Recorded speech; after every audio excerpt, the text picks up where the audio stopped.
చంద్రబాబు ప్రభుత్వ కుట్ర మరోసారి బట్టబయలైంది. బెదిరించి వేధించి అబద్ధపు వాంగ్మూలాలు తప్పుడు సాక్ష్యాలతో సాగిస్తున్న అక్రమ కేసు కుతంత్రాన్ని టీడీపీ కూటమి ప్రభుత్వమే మరోసారి బయటపెట్టుకుంది. బాబు సర్కార్ రచించిన అప్రూవర్ కుట్ర తాజాగా వెలుగులోకి వచ్చింది.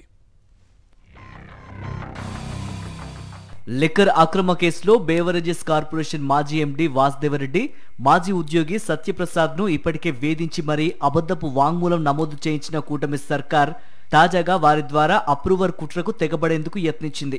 ప్రభుత్వ పెద్దల డైరెక్షన్ లో సిట్ అధికారులు గుట్టుచప్పుడు కాకుండా ఈ కుతంత్రాన్ని చక్కబెట్టేందుకు యత్నించిన వ్యవహారం బయటపడింది.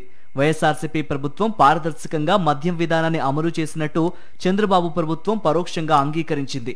లేని కుంభకోణం ఉన్నట్టుగా చూపించేందుకు అబద్ధపు వాంగ్మూలాలపైనే ఆధారపడ్డామని నిస్సిగ్గుగా వెల్లడించింది.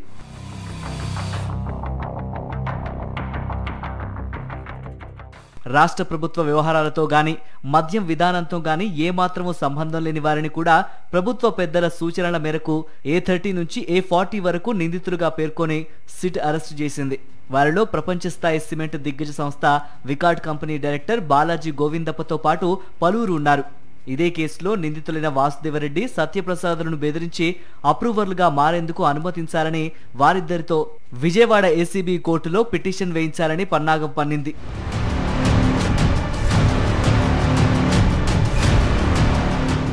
ఇందులో భాగంగా శనివారం వాసుదేవరెడ్డి, సత్యప్రసాద్ విజయవాడ ఏసీబీ న్యాయస్థానానికి వచ్చారు. ముందుగా సిట్ కార్యాలయానికి వెళ్లారు. సిట్ చీఫ్ ఎస్వి రాజశేఖర్ బాబుతో పాటు ఇతర అధికారులతో సమావేశమయ్యారు. అనంతరం కొందరు సిట్ అధికారులతో కలిసి న్యాయస్థానంలో అప్రూవర్ పిటిషన్ దాఖలు చేసేందుకు వెళ్లారు. ఇలా వారిద్దరితో మరిన్ని అబద్ధపు వాంగ్మూలాలు న్యాయస్థానంలో నమోదు చేయించాలన్నది ప్రభుత్వ పెద్దల ఎత్తుగడగా స్పష్టమైంది. అయితే న్యాయ వర్గాలతో చర్చించిన వారు అప్రూవర్ పిటిషన్ దాఖలు చేయకుండా వెనక్కి తీసుకుని వెళ్లిపోయారు.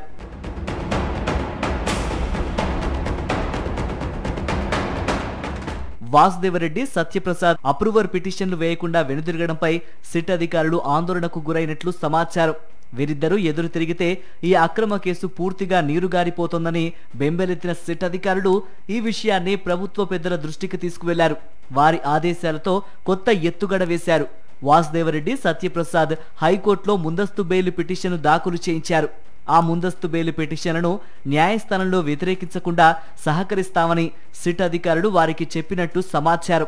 హడావిడిగా అప్పటికప్పుడు దాఖలు చేసిన ఆ పిటిషన్లకు తగిన పత్రాలు జతపరచలేదు. దాంతో సాంకేతిక కారణాలతో న్యాయస్థానం ఆ పిటిషన్లను వెనక్కి పంపింది.